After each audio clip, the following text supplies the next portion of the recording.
Hello everyone. Last term पे हम लोग इलेक्ट्रोस्टैट डिस्कस किए थे ना कि चार्ज फील्ड ये सब क्या होता है ना, उसमें एक टॉपिक छूट गया था। आज हमको बेसिकली गॉस लॉ डिस्कस करना है ना। जो टॉपिक छूटा था, एक छोटा सा टॉपिक था इक्वी पोटेंशियल सरफेस। ठीक है, ध्यान से देखिए इक्वी पोटेंशियल सरफेस क्या होता है। ठीक, नाम में है इक्वी मतलब equal.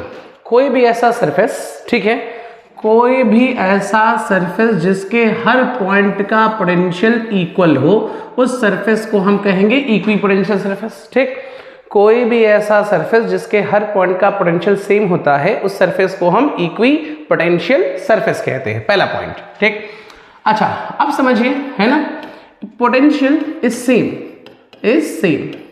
Potential is same at each point.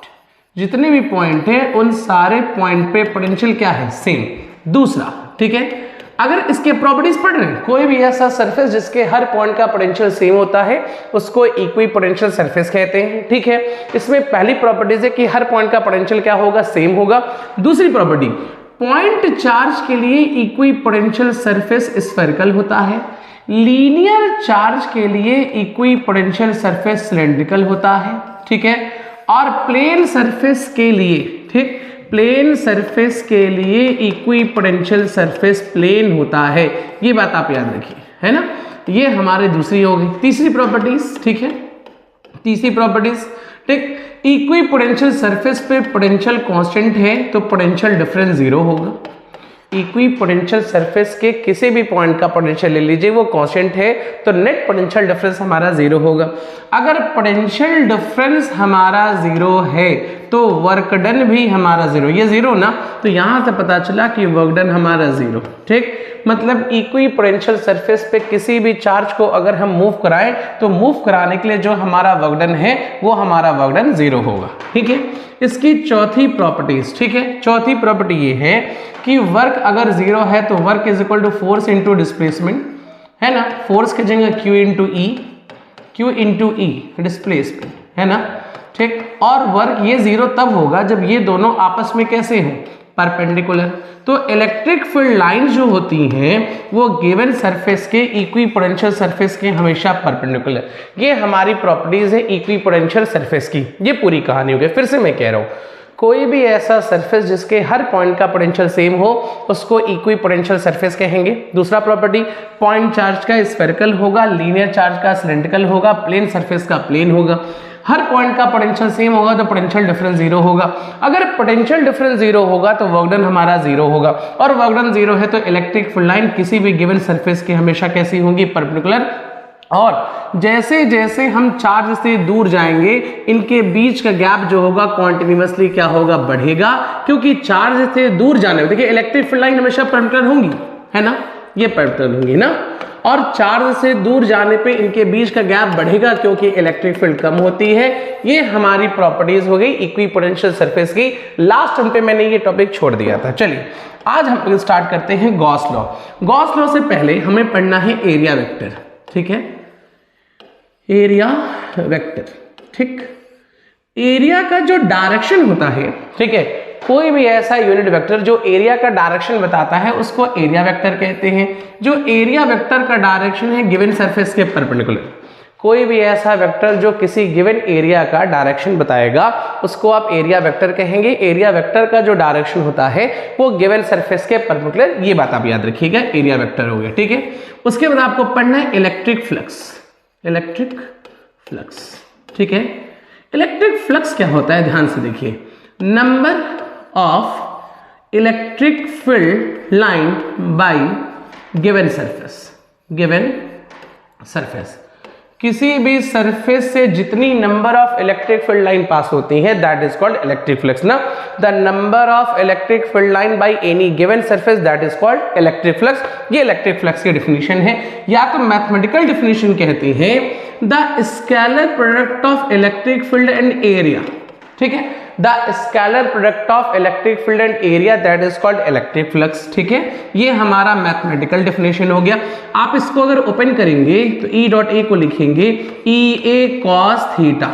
ठीक है, अगर ये आपका इलेक्ट्रिक फील्ड लाइंस है, ठीक, और ये आपका गिवन सरफेस है, तो एरिया वेक्टर इधर होगा, इनके बीच का एंगल ये थीटा है, इलेक्ट्रिक फील्ड लाइन से एंगल कितना है, थीटा।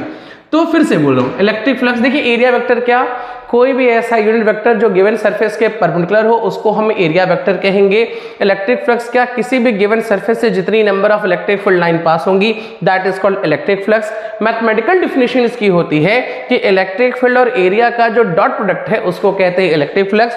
और ई डॉट ए को ओपन करेंगे, ये कॉस थीटा, थीटा क्या है, theta is angle, theta is angle between electric field and area vector, ठीक है ना।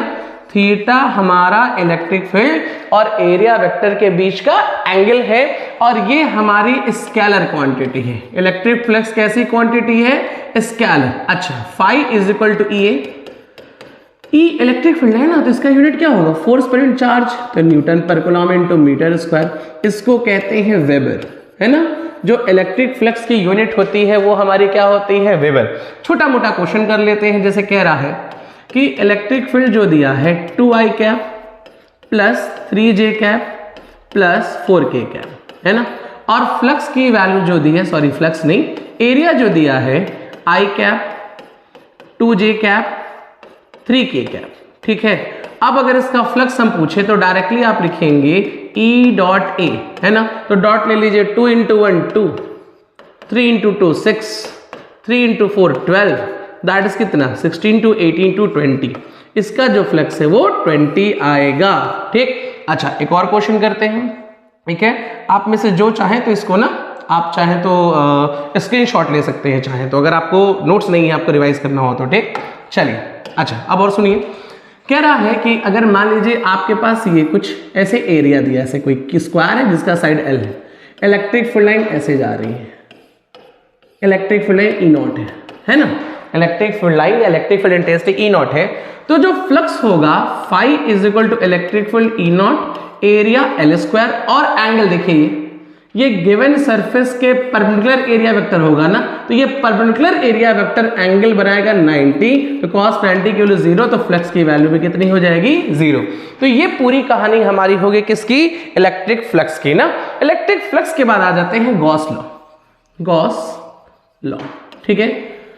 गॉस लॉ में देखिए क्या कहा, सुनिएगा, गॉस लॉ में ना, गॉस लॉ में क्या कहा है, गॉस लॉ का पहली बात तो कोई थ्योरम नहीं पढ़ना है, मतलब उसकी प्रूविंग नहीं पढ़नी, आपको सिर्फ स्टेटमेंट याद रखना है, ठीक है, सिर्फ स्टेटमेंट याद रखना है। गॉस लॉ को कोई स्टेटमेंट नहीं पढ़ना है, अकॉर्डिंग टू जो बोर्ड का सिलेबस दिया हुआ है, ठीक है। अच्छा, जो फ्लक्स होता है, ठीक है, जो भी किसी भी सरफेस का जो फ्लक्स होगा, ठीक, वो फ्लक्स उसमें जो भी चार्ज प्रेजेंट है उसके 1/ε टाइम्स होगा। अगर आपसे कोई पूछे व्हाट इज गॉस लॉ, तो आप कहेंगे according to Gauss law the total flux is 1/ε times of charge of the charge of body, तो phi is equal to q/ε0, this is flux, ठीक है, this is flux by Gauss law. मैं फिर से कह रहा हूं, गॉस लॉ अगर पूछेगा तब क्या कहेंगे, according to Gauss law the flux of any given body is 1/ε times of total charge ना। चलिए, अब इसमें साइन कन्वेंशन है, ठीक है, साइन कन्वेंशन, ठीक है। अगर किसी सरफेस की तरफ लाइंस आ रही हैं, ठीक है, कोई लाइंस अगर सरफेस की तरफ आ रही हैं तो उसके फ्लक्स को पॉजिटिव ले लीजिए, इनकमिंग फ्लक्स, आने वाला फ्लक्स को पॉजिटिव लीजिएगा, एंड आउटगोइंग फ्लक्स, जाने वाले फ्लक्स को नेगेटिव लीजिएगा, ठीक है। Incoming flux are taken as positive and outgoing flux are taken as negative, this is sign convention. अच्छा, और समझिए, मान लीजिए हम कह रहे हैं कोई मेरे पास ऐसे बॉडी, ये चार्ज है, ठीक है, अब इससे ऐसे लाइन्स आ रही हैं, देखिए ऐसे आ रही हैं, ऐसे आ रही है, मान लीजिए 4 लाइन आ रही है, ठीक, तो इस सरफेस का जो फ्लक्स है 1 2 3 4, 4 लाइन है ना, तो +4, और इससे 4 लाइन जा रही है, तो इस सरफेस का फ्लक्स कितना, -4। तो अगर नेट पूछे तो नेट फ्लक्स 0। अगर कोई चार्ज बॉडी के बाहर है तो जितना फ्लक्स आएगा उतना ही फ्लक्स जाएगा, जितना इनकमिंग फ्लक्स होगा उतना ही आउटगोइंग फ्लक्स होगा, तो ओवरऑल नेट फ्लक्स की वैल्यू क्या होगी, 0 होगी। मतलब कोई चार्ज अगर बॉडी के आउटसाइड होता है तो उसका नेट फ्लक्स 0 होगा, क्योंकि जितना इनकमिंग होगा उतना ही आउटगोइंग होगा। चलिए अब करते हैं, मान लीजिए अब यहां से थोड़ा और डिफाइन करिए, 1/ε टाइम्स ये जो यहाँ लिखे हैं ना Q, ये कौन सा चार्ज है? इनसाइड। बाहर वाला चार्ज नहीं लेना है, क्योंकि बाहर वाले चार्ज का फ्लक्स कितना? 0। तो जो भी हम चार्ज लेंगे वो चार्ज हमेशा कहाँ का लेंगे? बाहर लेंगे। और जितने भी चार्जेस हैं, charge is additive in nature, तो साइन के साथ, जैसे Q1 minus Q2 Q3 minus Q4 Q5, ठीक है। अगर हम कह रहे हैं फ्लक्स बताओ, ठीक, तो क्या लिखें? 1 अपॉन एप्सिलॉन टाइम्स इसके अंदर जो चार्ज उनको ऐड कर लीजिए, Q1 minus Q2 plus Q3 minus Q4, Q5 को काउंट नहीं करना है, तो इसके अंदर फ्लक्स आ गया ना, ठीक। और गॉस लॉ से ये पता चला कि जो आने वाला टोटल फ्लक्स है, फाई जो टोटल है वो डिपेंड करेगा, तो सिर्फ डिपेंड करेगा चार्ज पे। अगर चार्ज बदलता है तो फ्लक्स बदलेगा, अदरवाइज फ्लक्स हमेशा क्या रहेगा? कांस्टेंट रहेगा। ये हमारा पूरा कहानी हो गया गॉस लॉ का, ठीक है। अब गॉस लॉ के एप्लीकेशन में आ जाइए। एप्लीकेशन, गॉस लॉ का एप्लीकेशन में क्या है? देखिए, पहला एप्लीकेशन है electric field intensity due to infinite wire, ठीक है। गॉस लॉ का जो पहला एप्लीकेशन है, हमको इलेक्ट्रिक फील्ड इंटेंसिटी निकालना है। किसका निकालना है? इनफाइनाइट वायर का। तो चलिए एक इनफाइनाइट वायर ले लें, ठीक है, ले लेना। अच्छा, आप लोगों ने पढ़ा होगा कि चार्ज पर यूनिट लेंथ को लीनियर चार्ज डेंसिटी कहते हैं, चार्ज पर यूनिट एरिया को सरफेस चार्ज डेंसिटी कहते हैं, और चार्ज पर यूनिट वॉल्यूम को हम लोग वॉल्यूम चार्ज डेंसिटी कहते हैं ना। रॉड की बात करें तो लीनियर लेंगे हम, हॉल स्फीयर की बात करें तो सिग्मा लेंगे, सॉलिड स्फीयर की बात करें तो हम रो लेंगे, अपने अकॉर्डिंग लेंगे, ठीक है। तो ये इनफाइनाइट रॉड है, ये इनफाइनाइट रॉड है, ठीक। इसकी वजह से पॉइंट P पे जो कि R डिस्टेंस पे है, इसका चार्ज डेंसिटी लैम्डा है। हमको इलेक्ट्रिक फील्ड इंटेंसिटी निकालनी है। तो यहाँ पे हम सबसे पहले क्या ड्रॉ कर लें? एक हम यहाँ पे गॉसियन सरफेस ड्रॉ कर लेते हैं, ठीक है। लीनियर चार्ज है ना, तो गॉसियन सरफेस सिलेंड्रिकल बनेगा। लीनियर चार्ज है तो गॉसियन सरफेस कैसा बनेगा? सिलेंड्रिकल। ये सिलेंड्रिकल बना। अच्छा, अब जब ये सिलेंड्रिकल बन गया तो यहाँ पे आप छोटा सा एरिया ले लीजिए ऐसे। ये गॉसियन सरफेस माना, लीनियर चार्ज का गॉसियन सरफेस सिलेंड्रिकल। अच्छा, यहाँ पे छोटा सा एरिया डीए ले लीजिए, ले लिया। अब इसका एरिया वेक्टर बाहर, पॉजिटिव चार्ज है तो इलेक्ट्रिक फील्ड इंटेंसिटी भी बाहर, area vector electric field intensity दोनों आपस में पैरेलल, तो छोटे एरिया का छोटा flux d phi is equal to E d A into cos 0। Total निकालने के लिए इंटीग्रेट करें, डी फाई का इंटीग्रेशन फाई ई कॉस 0 का 1 ना, यहाँ पे इंटीग्रेशन एरिया का होगा। और गॉस लॉ से जानते हैं फाई की जगह Q epsilon not E, area की जगह क्या लिख सकते हैं? 4 पाई आर स्क्वायर लिख सकते हैं ना। सॉरी, मैंने गलत लिख दिया है ना। एरिया की जगह जो है, ये आपका सिलेंडर है ना, तो सिलेंडर का एरिया क्या होता है? 2 पाई, कर्व सरफेस ना, 2 पाई आर एल। तो यहाँ पे लिखेंगे इलेक्ट्रिक फील्ड इंटेंसिटी, क्या लिख लें? Q upon 2 pi R L epsilon naught, Q by L को लेमडा लिख सकते हैं, lambda upon 2 pi epsilon naught into R. ये इलेक्ट्रिक फील्ड इंटेंसिटी है ड्यू टू इनफाइनाइट वायर। अच्छा, थोड़ा और समझिए, इसको आप लिख सकते हो 2 लेमडा अपॉन 4 पाई एप्सिलॉन नॉट, है ना, इंटू आर। और 1 अपॉन 4 पाई एप्सिलॉन नॉट को के लिखते हैं ना, तो आपका ई की वैल्यू आ जाएगी 2k lambda by R. This is electric field intensity due to infinite wire. और इसका इलेक्ट्रिक फील्ड इंटेंसिटी निकाले क्या यूज करके? गॉस लॉ से। यहां से पता चला E proportional to 1 by R. E जो है R के इनवर्सली प्रोपोर्शन है, और E और R में हम ग्राफ बनाए तो वो ग्राफ रेक्टेंगुलर हाइपरबोला बनेगा, ठीक है। ये ग्राफ हमारा E और R में बन गया, ठीक। अच्छा, अब और समझिए, इसका जो दूसरा एप्लीकेशन है electric field intensity due to infinite sheet, ठीक है। चलिए, है ना। पहली बात, अगर शीट की बात करें, इनफाइनाइट शीट है तो कोई शेप साइज हमको नहीं पता है, ठीक है। और शीट की बात करें तो चार्ज डेंसिटी हमारा सरफेस चार्ज डेंसिटी होगा। चलिए, ये हमारा शीट है, ये पॉजिटिव चार्ज है ऐसे, ठीक है। अच्छा, जब कुछ आपको सरफेस नहीं पता हो ना, गॉसियन सरफेस क्या ड्रॉ करें, तो आप सर्कल ले लीजिए ऐसे। चलिए, सर्कल ले लीजिए। इससे इलेक्ट्रिक फील्ड लाइन ऐसे निकलेंगी, इधर भी निकलेंगी ना। तो ये आपका ओवरऑल जो फिगर होगा, वो फिगर आपका सिलेंडर बनेगा। क्या बनेगा?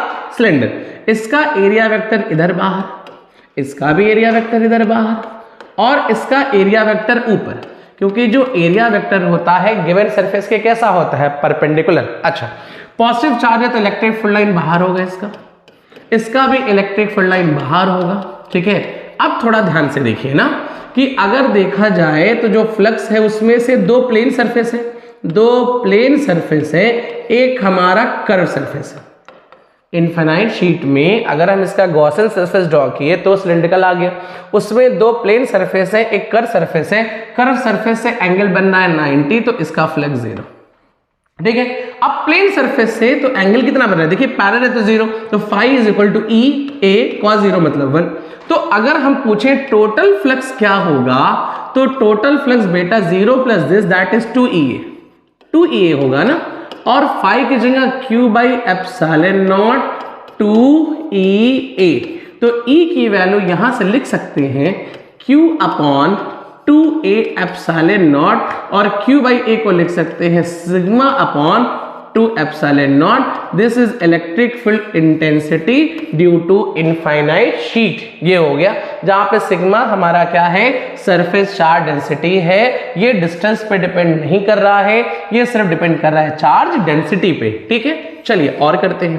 कह रहा है मान लीजिए मेरे पास ये दो प्लेट है, पॉजिटिव, ये भी पॉजिटिव। ठीक है, चार्ज डेंसिटी दोनों का हम सेम ले ले रहे हैं। चलिए ठीक है, इस पॉइंट पे इसका इलेक्ट्रिक फील्ड इवन बाहर, इसका भी इलेक्ट्रिक फील्ड किधर बाहर, प्लस का बाहर होता है ना, प्लस का अवे फ्रॉम द प्लेट या आउटसाइड द चार्ज। यहां पे भी देखें, यहां पे इवन का बाहर, इसका बाहर। अच्छा, इस पॉइंट पे देखें तो प्लस का इधर ना, देखिए इवन, और इस प्लस के लिए इधर बाहर होगा उल्टा, इस प्लेट के लिए इधर अवे फ्रॉम चार्ज होगा, इस प्लेट के लिए इधर अवे फ्रॉम चार्ज होगा। इन दोनों पॉइंट पे इलेक्ट्रिक फील्ड का डायरेक्शन सेम है, तो एक का कितना सिग्मा बाय 2 एप्सिलॉन नॉट, इसका भी कितना सिग्मा बाय 2 एप्सिलॉन नॉट। इसको P मान लीजिए, इसको Q मान लीजिए, इसको R। तो जो इलेक्ट्रिक फील्ड P पे होगा वही इलेक्ट्रिक फील्ड Q पे होगा, और यहां जुड़ेगा तो sigma by epsilon not 2 epsilon दो बार ना, तो सिग्मा बाय एप्सिलॉन नॉट। जबकि R की बात करें तो R पे डायरेक्शन अपोजिट है तो 0 होगा। ये हो गया। ठीक है, this is electric field intensity due to infinite sheet, two sheet having same charges. अच्छा, अगर दोनों माइनस होते तो भी यही होता। अब चलिए प्लस ले लेते हैं और माइनस। ठीक है, ये भी सिग्मा, ये भी सिग्मा, इस प्लस का इधर बाहर इवन, इस माइनस का टुवर्ड द प्लेट। ठीक है, यहां पे भी प्लस का बाहर, माइनस का टुवर्ड द प्लेट। ठीक है, ये P दे देते हैं, ये Q देते हैं, R पे देखिए प्लस का अवे फ्रॉम द प्लेट, अब माइनस का टुवर्ड द प्लेट। देख लीजिए ये ना होगा, यहां पे डायरेक्शन अपोजिट है तो माइनस हो जाएगा, माइनस है तो P और Q पे कितना 0, जो P पे होगा वही Q पे होगा, ये वैल्यू 0, और यहां पे डायरेक्शन सेम है ना, सेम है तो ऐड होगा, तो ये हो गया R। तो R पे कितना हो जाएगा sigma by epsilon naught. This is electric field intensity due to infinite sheet. एक शीट का सिग्मा बाय 2 एप्सिलॉन नॉट होगा, 2 होगा तो भी कर लेंगे, 3 होगा तो भी कर लेंगे, दोनों का चार्ज डेंसिटी अलग होगा तो भी कर लेंगे। जो आपके बोर्ड का सिलेबस है ना, बस उतने ही टॉपिक डिस्कस कर रहे हैं। ठीक है, चलिए फिर सुनिए इसके बाद और देखिए, electric field intensity due to spherical shell. Spherical shell है ना, हॉलो स्फेरिकल शेल मान लीजिए ऐसे है। ठीक है, ये स्फेरिकल शेल है, इसको चार्ज देंगे तो सरफेस पे आएगा। ठीक है, चार्ज दे दिया तो सरफेस पे आ गया, जिसका चार्ज डेंसिटी सिग्मा ले लिया। अगर चार्ज सरफेस पे है ना तो एरिया होगा, तो चार्ज डेंसिटी सिग्मा, इसका रेडियस R। अच्छा, इलेक्ट्रिक फील्ड इंटेंसिटी पहले पॉइंट P आउटसाइड पे निकालना है, डिस्टेंस R मान लें। इसका गॉसियन सरफेस ड्रॉ कर, देखिए लीनियर चार्ज था तो गॉसियन सरफेस सिलिंड्रिकल आ रहा था, अगर स्फेरिकल है तो गॉसियन सरफेस स्फेरिकल आएगा, ऐसा कुछ ऐसे आएगा ना, ये गॉसियन सरफेस स्फेरिकल आएगा, ऐसे आएगा।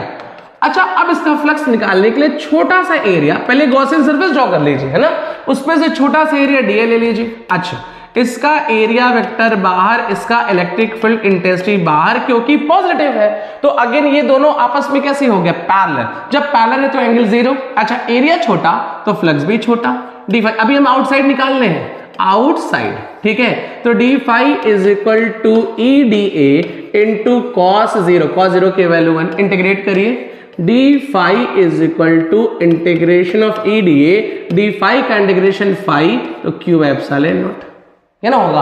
और E इस पूरे का एरिया ना, तो इसका रेडियस R है, तो ये हो गया 4 पाई R स्क्वायर। तो E आउटसाइड जो आ गया, इसको नीचे भेजिए, 1/4 पाई epsilon naught Q by R square. इसको लिख सकते हैं K, KQ/r², है ना। तो ये आउटसाइड जो इलेक्ट्रिक फील्ड आया ये आ गया KQ/r², ये आया। और ये जो आउटसाइड इलेक्ट्रिक फील्ड है ये r² के इनवर्सली प्रोपोर्शनल, ठीक। एट सरफेस अगर सरफेस की बात करें बेटा तो ये वाला पॉइंट उठ के यहां चला आएगा तो स्मॉल r कैपिटल R के इक्वल हो जाएगा। तो सरफेस के लिए स्मॉल r कैपिटल R के बराबर कर दें तो E एट सरफेस क्या लिखें, KQ/R², और ये पूरा टर्म कांस्टेंट है ना। और अगर इनसाइड करें, इनसाइड है ना, तो इनसाइड बेटा चार्ज जीरो है। देखिए चार्ज जीरो है तो फ्लक्स भी क्या होगा, जीरो होगा। तो इनसाइड इलेक्ट्रिक फील्ड भी कितनी होगी, जीरो होगी। तो 3 पॉइंट पे इलेक्ट्रिक फील्ड निकाल लिया, एक बार आउटसाइड निकाल लिया, एक बार सरफेस पे निकाल लिया और एक बार इनसाइड निकाल लिया। अगर इसका ग्राफ बनाते हैं आप ना, अगर इसका आप ग्राफ बनाते हैं, ठीक है, E और R में, ठीक, तो देखिए इनसाइड तो कुछ नहीं मिलेगा, इनसाइड तो जीरो है ना। आपको जो भी मिलेगा सरफेस से मिलेगा और सरफेस से आगे बढ़ने पे धीरे धीरे ये घटेगा, है ना। कुछ बुक्स में ये ग्राफ ऐसे भी बनाता है, देखिएगा कुछ बुक्स में ऐसे भी ग्राफ बनाता है, ऐसे बना दे, जैसे बना ले, सारी चीजें एक ही मीनिंग निकलती हैं। आप ऐसे भी बना सकते हो। ये इनसाइड कुछ नहीं मिलेगा, बाहर जाने पे घटेगा, बाहर जाने पे घटेगा। ये है आपका ना, ये मैंने इलेक्ट्रिक फील्ड इंटेंसिटी डिस्कस कर दी हमारी 3 पॉइंट पे। तो मैंने गॉस लॉ बता दिया, फ्लक्स बता दिया और गॉस लॉ के एप्लीकेशन बता दिए। बोर्ड के सिलेबस में जो भी टॉपिक लिखा हुआ है उन सारे टॉपिक को मैंने ब्रीफली एक्सप्लेन कर दिया है। ये आपका इलेक्ट्रोस्टैट, गॉस लॉ, ये पूरी चीजें खत्म हो गई। नेक्स्ट लेक्चर में हम लोग स्टार्ट करेंगे कैपेसिटर, ठीक है। लेकिन हाँ, अगर इस वीडियो में कुछ भी समझ में नहीं आया या आपको लगता है कि इस चीज को एक बार और बताना चाहिए तो आप मुझे एक बार कमेंट सेक्शन में बताइएगा, मैं उस चीज को एक बार और डिस्कस कर दूंगा ना। Thank you.